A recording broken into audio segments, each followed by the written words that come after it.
టాటా అనేది మనందరికీ తెలుసు ఎంత మంచి కంపెనీయో. అటువంటి కంపెనీ నెల్లూరు జిల్లాలో వైఎస్ఆర్ కాంగ్రెస్ పార్టీ హయాంలో జీవోలు ఇచ్చి వాళ్ళకి కావాల్సినన్ని చేసి ఆహ్వానిస్తే సుమారు 6,675 కోట్ల పెట్టుబడితోటి వాళ్ళు స్థాపిస్తానికి వచ్చి వాళ్ళంతా రెడీ చేసుకుంటే మరి వాళ్ళు ఏ విధంగా మాకు ఆంధ్రప్రదేశ్లో మేము పెట్టుబడులు పెట్టాం, ఆంధ్రప్రదేశ్లో ఫ్యాక్టరీలు పెట్టాం, కంపెనీలు పెట్టాం, మేము ఆంధ్రప్రదేశ్ కన్నా మేము ఒరిస్సా వెళ్ళిపోతాం, మేము ఒరిస్సా వెళ్తున్నాం అని చెప్పి టాటా లాంటి పెద్ద పెద్ద కంపెనీలు ఈ రాష్ట్రాన్ని విడిచి వెళ్తున్నాయి. ఎందుకు ఈ రాష్ట్రాన్ని విడిచి వెళ్తున్నాయి? ఈ రాష్ట్రానికి ఏమైంది? మరి ఈ రాష్ట్ర సకల శాఖ మంత్రులు నారా లోకేష్ గారు అంటారు, మేము ఈజ్ ఆఫ్ డూయింగ్ కాదు స్పీడ్ ఆఫ్ డూయింగ్ చేస్తాం, మేము అనుమతులన్నీ కూడా ఇచ్చేస్తాం, 99 పైసలకే భూమి ఇచ్చేస్తాం, ఉపాధి కల్పిస్తామని చెప్పి పైకి మాత్రం ఆర్భాటాలు ప్రకటనలు ప్రకటిస్తున్నారు తప్ప వాస్తవంగా ఏం జరుగుతున్నాయంటే స్పీడ్ ఆఫ్ డూయింగ్ లేదు, ఈజ్ ఆఫ్ డూయింగ్ అంతకన్నా లేదు. ఏముందా ఈ రాష్ట్రంలో అంటే క్యాష్ ఆఫ్ డూయింగ్ మాత్రమే ఉంది. డబ్బు కొట్టు, కంపెనీ పెట్టు. నువ్వు డబ్బులు ఇవ్వకపోతే ఎంత పెద్ద కంపెనీ అయినా సరే బయటికి పంపించే బాధ్యత ఈ సకల శాఖ మార్చులు, అదేవిధంగా ఇండస్ట్రియల్ శాఖ మార్చులు తీసుకుంటారు. ఇదేమి ఈ ఒక్క కంపెనీయే కాదు, సుమారు ఈ మధ్య కాలంలో 6 పెద్ద కంపెనీలు ఈ రాష్ట్రాన్ని నుంచి విడిచి వెళ్ళిపోయినాయి. అయినప్పటికీ కూడా వీళ్ళు ఏం చెప్తారంటే, సకల శాఖ మంత్రులు కానీ ఈ రాష్ట్ర ముఖ్యమంత్రి కానీ ఏం చెప్తూ ఉంటారంటే, ఈ 2 సంవత్సరాల కాలంలో ఈ రాష్ట్రంలో 23 లక్షల పెట్టుబడులు వచ్చేసినాయి. ఈ దేశానికి రూపాయి పెట్టుబడి వస్తే ఆ రూపాయి పెట్టుబడిలో పావలా పెట్టుబడి ఈ ఆంధ్రప్రదేశ్కి వస్తున్నాయి. ఈ రాష్ట్రానికి ఆంధ్రప్రదేశానికి తెలుగుదేశం ప్రభుత్వం వచ్చిన తర్వాత 23 లక్షల పెట్టుబడులు వచ్చేసినాయి, 20 లక్షల ఉద్యోగాలు వచ్చేసినాయి అని చాలా గొప్పగా ప్రచారం చేసుకుంటున్నారు. వాళ్ళకున్న ఎల్లో మీడియా ద్వారా ప్రచారం చేసుకుంటున్నారు.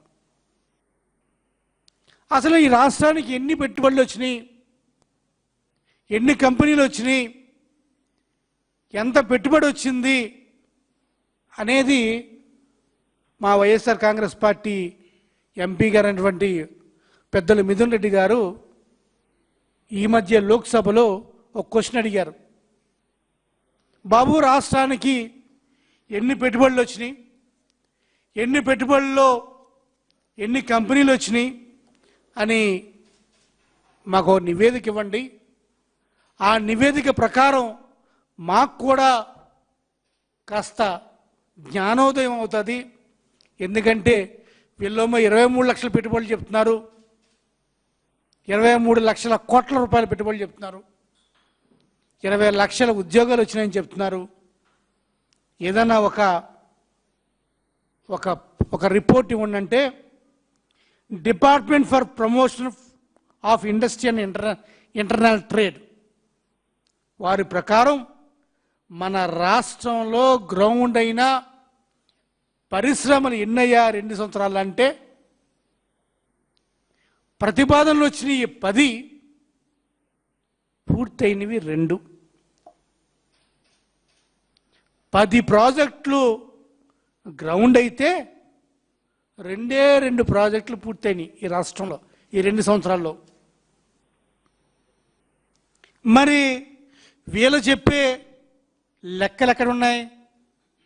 23 లక్షల కోట్ల రూపాయలు పెట్టుబడి వచ్చినాయని చెప్పారు. కానీ అసలు ఎంత వచ్చిందయ్యా అంటే కేవలం 6,500 కోట్ల రూపాయల పెట్టుబడులు మాత్రమే ఈ రాష్ట్రానికి వచ్చినాయి. తద్వారా ఎన్ని ఉద్యోగాలు వచ్చినాయిరా బాబు అంటే ఈ 10 ప్రాజెక్టుల్లో 2 ప్రాజెక్టులే ఫినిష్ అయితే మొత్తం వచ్చిన ఉద్యోగస్తులు ఎంతమంది అయ్యా అంటే కేవలం 22,167 మాత్రమే. కానీ మరి వీళ్ళు చెప్పే ఆర్భాటం ఎంత? 20 లక్షల ఉద్యోగాలు వచ్చేసినాయి, 23 లక్షల కోట్ల పెట్టుబడులు వచ్చేసినాయి. దేశానికి రూపాయి వస్తే మరి ఆ రూపాయలో పావల ఆంధ్రప్రదేశ్కి వచ్చేస్తున్నాయని చెప్తే మాట్లాడుతున్నారు. సరే, కాసేపు పక్కన పెడదాం. వీళ్ళకి వచ్చిన ప్రతి ప్రాజెక్టుల్లో 10 ప్రాజెక్టుల్లో 2 ప్రాజెక్టులు మాత్రమే పూర్తయినాయని చెప్పి అది కేంద్ర ప్రభుత్వం ఇచ్చిన లోక్సభ సాక్షిగా వాణిజ్య శాఖ మంత్రి ఇచ్చిన రిపోర్ట్. అది ఇదేమి వైఎస్ఆర్ కాంగ్రెస్ పార్టీ చెప్తుంది కాదు, లేకపోతే మేము ఆరోపణ చేస్తుంది కాదు. లోక్సభలో జరిగిన ప్రశ్నావళిలో క్వశ్చన్ అవర్లో మా ఎంపీ అడిగిన క్వశ్చన్కు లిఖితపూర్వకంగా ఇండస్ట్రీస్ అండ్ కామర్స్ మినిస్టర్ ఇచ్చిన ఆన్సర్ అది. మరి దీనికి ఏమంటారు చంద్రబాబు నాయుడు గారు? మీ లెక్కలు తప్ప, లేకపోతే మీ కూటమి ప్రభుత్వం బీజేపీ ప్రభుత్వం ఇచ్చిన లెక్కలు తప్ప, కేంద్ర ప్రభుత్వం ఇచ్చిన లెక్కలు తప్ప? ఎవరి లెక్కలు తప్పు? ఎవరు అబద్ధం ఆడుతున్నట్టు? కేంద్ర ప్రభుత్వం అబద్ధం ఆడుతున్నట్ట, లేదా మీరు అబద్ధం ఆడుతున్నట్ట? ఒక్కసారి ఈ రాష్ట్ర ప్రజలందరికీ కూడా తెలియజేయాలని కోరుకుంటున్నాను. ఇక ఎందుకు ఈ కంపెనీలన్నీ కూడా రాష్ట్రంలో పెట్టుబడులు పెట్టడానికి ముందుకు వచ్చిన కంపెనీలు, కొన్ని వైఎస్ఆర్ కాంగ్రెస్ హయాంలో జీవోలు వచ్చిన కంపెనీలు, కొన్ని ఈ ప్రభుత్వంలోనే వచ్చి జీవోలు తెచ్చుకొని పెడదామని వచ్చి పెట్టకుండా పారిపోతున్న కంపెనీలు ఎన్నో ఉన్నాయి. ఆ కంపెనీల్లో మచ్చుకు నేను చెప్పినట్టు టాటా పవర్ 6,675 కోట్ల రూపాయల పెట్టుబడితోటి సుమారు 1000 మందికి ఎంప్లాయ్మెంట్ ఇచ్చే కంపెనీ ఈరోజు ఎందుకు ఒరిస్సా వెళ్ళిపోయింది? ఎవరు ఒరిస్సాకు పంపించారు? మీరు అడిగిన భూమి ఇచ్చారు కదా, రాయితీలు ఇవ్వలేదా? భూమి ఇవ్వలేదా? ఎందుకు వెళ్ళిపోయారు? ఎప్పుడు ఎవరి ద్వారా క్యాష్ ఆఫ్ డూయింగ్ బిజినెస్ నడుస్తుంది? ఈ క్యాష్ ఆఫ్ డూయింగ్ బిజినెస్లో పెట్టుబడిదారుడు ఎందుకు వెళ్ళిపోతున్నాడు? ఈరోజు ఈ రాష్ట్రంలో పరిస్థితి ఎలా ఉందంటే పెట్టుబడిదారుడు ఎంత పెట్టుబడి పెట్టాలో ముందు చూడట్లే. ఆంధ్రప్రదేశ్లో పెట్టుబడి పెట్టిన తర్వాత ఎటువంటి పరిస్థితులు ఎదురవుతాయో అని చెప్పి భయంగా ఈ రాష్ట్ర ప్రభుత్వం గురించి ఆలోచిస్తూ పెట్టుబడులు పెట్టకుండా పారిపోతున్నారు. ఇక రెండవది Hindustan Coca Cola beverage private limited committee. ఇది మేము గత వైఎస్ఆర్ కాంగ్రెస్ పార్టీ హయాంలో ఫిబ్రవరి 7వ తారీఖున 2024లో ఈ కంపెనీ ముందుకొచ్చి ఈ కంపెనీ పెడదామని చెప్పి అనకాపల్లి జిల్లాలో రాంబల్లి మండలంలో ముందుకొస్తే దానికి ల్యాండ్ అలాట్ చేయడం జరిగింది. మరి 1,200 కోట్ల రూపాయల పెట్టుబడితో పెట్టబోయే company Hindustan Coca Cola breweries కంపెనీని. ఎందుకు సడన్గా ఈ కంపెనీ మేము ఆంధ్రప్రదేశ్లో కంపెనీ మేము పెట్టలేము, మాకు వద్దు ఆంధ్రప్రదేశ్, మాకు మీ ల్యాండ్ అలాట్మెంట్ వద్దు, మీ స్పీడ్ ఆఫ్ బిజినెస్ కానీ ఈజ్ ఆఫ్ బిజినెస్ కానీ క్యాష్ ఆఫ్ డూయింగ్ బిజినెస్ కానీ మాకొద్దు, నేను మీతో పడలేనని చెప్పి స్వయంగా కోకో కోలా కంపెనీ వాళ్ళు ఆంధ్రప్రదేశ్ ప్రభుత్వానికి మొరకెత్తుకొని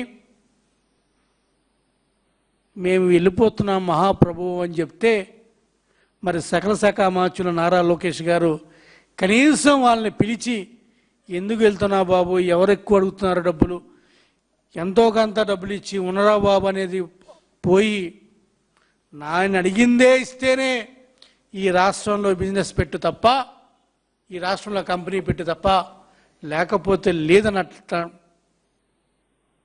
అని చెప్పి ఈరోజు కోకో కోలా కంపెనీ వాళ్ళు వాళ్ళ కంపెనీని పెట్టుకోకుండా వెళ్ళిపోతూ ఇచ్చిన జీవో. ఇక మూడో company Azad mobility project company. Azad India mobility private limited company EV electrical vehicles company తయారు చేసే కంపెనీ, 3 వీలర్స్ కానీ ట్రక్స్ కానీ బస్సులు కానీ తయారు చేసే కంపెనీ. ఆ కంపెనీ కూడా 1046 కోట్ల పెట్టుబడితో వచ్చి సుమారు 2500 మందికి ఉపాధి కలిగిస్తారని చెప్పి ముందుకొచ్చిన కంపెనీ ఈరోజు మేము సత్యసాయి జిల్లాలో పెడదామనుకున్న కంపెనీ ఈ రాష్ట్ర ప్రభుత్వం వల్ల మేము పెట్టలేము, మేము ఈ కంపెనీ ఆంధ్రప్రదేశ్లో పెట్టం, మేము వేరే రాష్ట్రాలకి తరలి వెళ్ళిపోతున్నాం అని చెప్పి వెళ్ళిపోతున్నాం. మూడో కంపెనీ దాని తాలూకా జీవో పేపర్స్. ఇక నాలుగో కంపెనీ ఇలా చెప్పుకుంటూ పోతే చాలా వస్తాయి. ఇంకా నాలుగో కంపెనీ డిఫెన్స్ సెక్టార్లో జిన్ఫ్రా కంపెనీ అనే కంపెనీ సుమారు 1150 కోట్ల పెట్టుబడితో వచ్చే కంపెనీ వచ్చి ల్యాండ్ అలాట్మెంట్ చేయించుకొని అనంతపురం జిల్లా తిమ్మాపురంలో ల్యాండ్ అలాట్ అయిన తర్వాత కూడా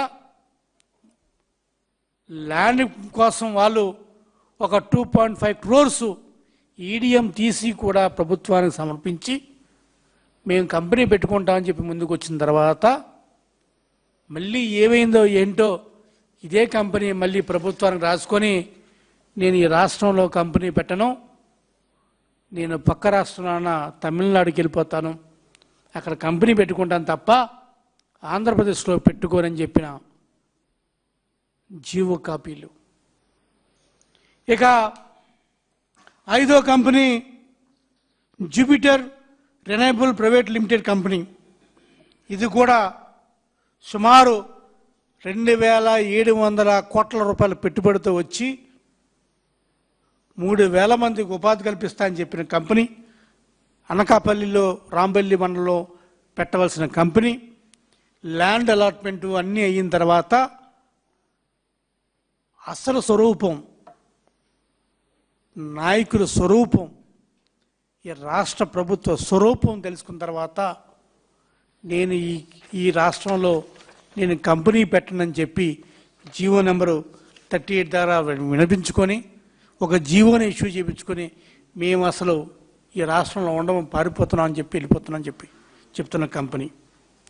ఇలాగా ఈ ఇన్ని కంపెనీలే కాదు, అమెరికన్ బేస్డ్ కంపెనీ ఇండి సెమీ కండక్టర్స్ కంపెనీ కావచ్చు, అదాని మొబిలిటీస్ కావచ్చు, ఐలాట్ హెల్త్ సొల్యూషన్స్ కావచ్చు, ఇలా ఎన్నో కంపెనీలు ఈరోజు ఈ రాష్ట్రాన్ని వదిలి వెళ్ళిపోతున్నాయంటే దానికి కారకులు ఎవరు అంటే మీరు రాయితీలు సరిగ్గా ఇవ్వట్లేదా? బాగానే ఇస్తున్నారే, భూశాఖని ఇస్తున్నారు, 99 నిమిషాలకి ఇస్తానని చెప్తున్నారు. మరి ఎక్కడ లోపం, ఎవరిది లోపం? కంపెనీలు పెడదామని వచ్చి ఇన్వెస్ట్ చేద్దామని చెప్పి వచ్చి భూసేకరణ చేసుకొని కొంత పెట్టుబడి పెట్టి అన్నీ వచ్చిన తర్వాత వాళ్ళు అమాంతంగా మేము ఇక్కడ కంపెనీ కంటిన్యూ చేయము, ఇక్కడి నుంచి మేము వెళ్ళిపోతున్నామంటే లోపం ఎవరిది? కంపెనీ పెట్టేవాళ్ళది లోపమా, లేదా ఆ లోపం ప్రభుత్వంలో ఉందా? చెప్పండి సార్ చంద్రబాబు నాయుడు గారు, ఎవరిది లోపం? ఎందుకు కంపెనీలు వెళ్ళిపోతున్నాయంటే ఒక్కరు కూడా మాట్లాడరు. మాట్లాడకపోగా వాళ్ళు చెప్తారు కంపెనీలు అంట వాళ్ళని చూసి 23 లక్షల కోట్ల అన్నీ వస్తున్నాయి అని చెప్తున్నారు. నేను వైఎస్ఆర్ కాంగ్రెస్ పార్టీ మేము ఒకటే డిమాండ్ చేస్తున్నాం, మీ దగ్గర ఎటువంటి తప్పులు లేకపోతే వెళ్ళిపోతున్న కంపెనీ యాజమాన్యం అంతా కూడా పిలిచి వాళ్ళతో ఒక స్వతంత్ర కమిటీ వేయండి, వాళ్ళు చెప్పేది వినండి. స్వతంత్ర కమిటీతోటి ఎందుకు కంపెనీలు వెళ్ళిపోతున్నాయి అనేది మీకు నిజాలు తెలుస్తాయి, ప్రజలకు నిజాలు తెలుస్తాయి. అంతే తప్ప ఉత్తిత్తి ప్రచారాలతోటి ఏదో ఆధారాలు చూపకుండా కంపెనీలు వచ్చేస్తున్నాయి లేకపోతే ఉద్యోగాలు వచ్చేస్తున్నాయని చెప్పడం ఏమాత్రం కూడా మంచిది కాదని చెప్పి చంద్రబాబు నాయుడు గారిని చెప్తున్నాం. వైఎస్ఆర్ కాంగ్రెస్ పార్టీ తరఫున ఈరోజు ఈ ప్రభుత్వాన్ని అడుగుతుంది, ఈ కంపెనీల మీద, ఈ పెట్టుబడుల మీద మీరు ఒక వైట్ పేపర్ రిలీజ్ చేయండి. అసలు మీరు ఈ 2 సంవత్సరాల్లో ఎన్ని ఎంఓయూలు చేసుకున్నారు, ఆ ఎంఓయూలు విలువ ఎంత, ఆ యాక్చువల్ ఇన్వెస్ట్మెంట్ ఎంత, అందులో గ్రౌండ్ అయిన ఎంఓయూలు గ్రౌండ్ అయ్యి ఆపరేషనలైజ్ అయిన ఎంఓయూలు ఎన్ని పరిశ్రమలు వచ్చినాయి, మీ వల్ల ఈ 2 సంవత్సరాల్లో రద్దు అయిపోయిన పరిశ్రమలు ఎన్ని, క్యాన్సిల్ అయిపోయిన పరిశ్రమలు ఎన్ని, ఈ రాష్ట్రం నుంచి విడిచెల్లిపోయిన పరిశ్రమలు ఎన్ని, అసలు ఈ పరిశ్రమల ద్వారా వచ్చిన ఉద్యోగాలు ఎన్ని అనేది ఈ సకల శాఖ మార్చులు అదేవిధంగా ఇండస్ట్రియల్ శాఖ మార్చులు ఒక వైట్ పేపరు రిలీజ్ చేయండి అని చెప్పి వైఎస్ఆర్ కాంగ్రెస్ పార్టీ డిమాండ్ చేస్తుంది. అసలు ఎంత అబద్ధం చెప్తున్నారంటే ఈ పరిశ్రమల గురించి రోజుకు ఒక అగ్రిమెంట్, రోజుకు ఒక ఎంఓయు, అదిగో కంపెనీ, ఇదిగో కంపెనీ, అదిగో ఎంప్లాయ్మెంట్, ఇదిగో ఎంప్లాయ్మెంట్ అని చెప్తున్నారు. నిజంగా అన్ని కంపెనీలు పెరుగుతుంటే, అంత ఎంప్లాయ్మెంట్ జరుగుతుంటే ఎందుకయ్యా మరి జిఎస్టీ 5% తగ్గింది మనకి ఆంధ్రప్రదేశ్కి? ఎందుకయ్యా స్టేట్ జిఎస్టీ పడిపోయింది మనకి? ఎప్పుడన్నా ఆలోచించారా? కంపెనీలు వచ్చి, ఎంప్లాయ్మెంట్ వచ్చి, ఒక ట్రాన్సాక్షన్ జరుగుతూ ఉంటే జిఎస్టీ పెరుగుతుంది కదా. మరి జిఎస్టీ పెరగట్లేదు, జిఎస్టీ తగ్గిపోతుంది, స్టేట్ జిఎస్టీ తగ్గిపోతుంది. మీరేమో 20 లక్షల ఎంప్లాయ్మెంట్ అని చెప్తున్నారు. ఎవరిని మోసం చేయడానికి మీరు ఇవన్నీ చేస్తున్నారనేది ఏం అర్థం కాదు. మాట్లాడితే ఏం చెప్తారు వీళ్ళంతా? వైఎస్ఆర్ కాంగ్రెస్ పార్టీలో పరిశ్రమలు వెళ్ళిపోయినాయి, మేము తీసుకొచ్చేస్తున్నాం అని చెప్తున్నారు. సిగ్గు లేకుండా నారా లోకేష్ గారు అంటారు అమర్ రాజా బ్యాటరీస్ గురించి రాష్ట్ర ప్రజలంతా మీకు క్షమాపణ చెప్పాలి మిమ్మల్ని పంపేసినందుకు అని చెప్తారు. నాకు తెలియక అడుగుతున్నాను, లోకేష్ గారు తెలిసే మాట్లాడుతున్నారా, తెలియకుండా మాట్లాడుతున్నారా? అమర్ రాజా బ్యాటరీస్ని మేము తవరేసామా? చాలాసార్లు చెప్పాం అమర్ రాజా బ్యాటరీస్ ఎందుకు వెళ్ళినాయి అని. అమర్ రాజా బ్యాటరీస్ ఎందుకు వెళ్ళినాయి అంటే ఆంధ్రప్రదేశ్ పొల్యూషన్ కంట్రోల్ బోర్డు మరియు కేంద్ర సంస్థ అయిన environment protection institute of technology వాళ్ళు, ఈపీటీఆర్ఐ హైదరాబాద్ వాళ్ళు సంయుక్తంగా రిపోర్ట్ ఇచ్చి అమర్ రాజా బ్యాటరీస్ ఫ్యాక్టరీస్ కంపెనీలో ఏదైతే కంపెనీలో వాడే లిథియం ఆ లెడ్ శాతం ఎక్కువగా ఉంది, గాలిలోనూ భూమిలోనూ ఈ కంపెనీ వల్ల ఆ లెడ్ శాతం ఎక్కువ ఉంది అని చెప్పడమే కాకుండా అమర్ రాజా ఫ్యాక్టరీస్లో పనిచేసే ఉద్యోగస్తులకి బ్లడ్ టెస్ట్ చేపిస్తే ఈ కంపెనీ మూసివేయాలో లేకపోతే ఈ కంపెనీ పొల్యూషన్ బోర్డు అనుమతులు తప్పకుండా పొందాలని రూలు పెడితే ఆ రూల్ని హైకోర్టు వారు కూడా గౌరవించి హైకోర్టు ఆర్డర్ చేస్తే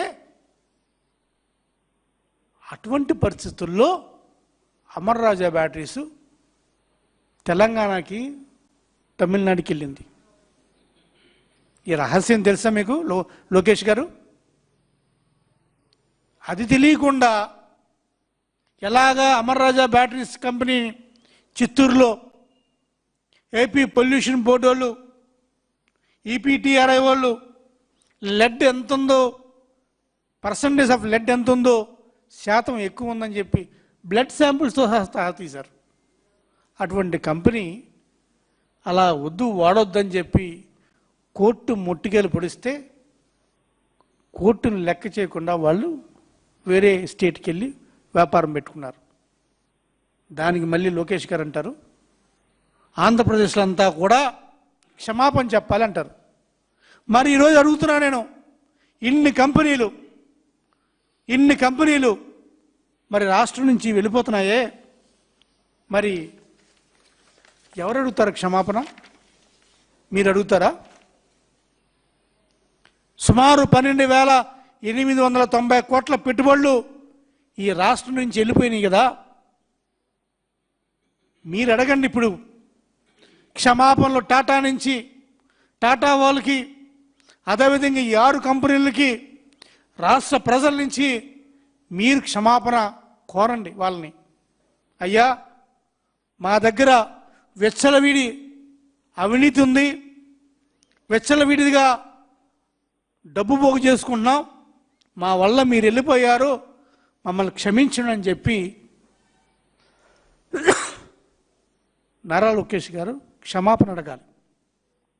అంతేగాని ఇప్పటికన్నా సరే మీరు ఏమైతే కంపెనీలు తీసుకొస్తామనుకుంటున్నారో మీ ప్రతిపాదిత కంపెనీలు వచ్చిన కంపెనీలు అన్నింటినీ కూడా వైట్ పేపర్ తీసుకురావాలని, వైట్ పేపర్ రిలీజ్ చేయాలని చెప్పి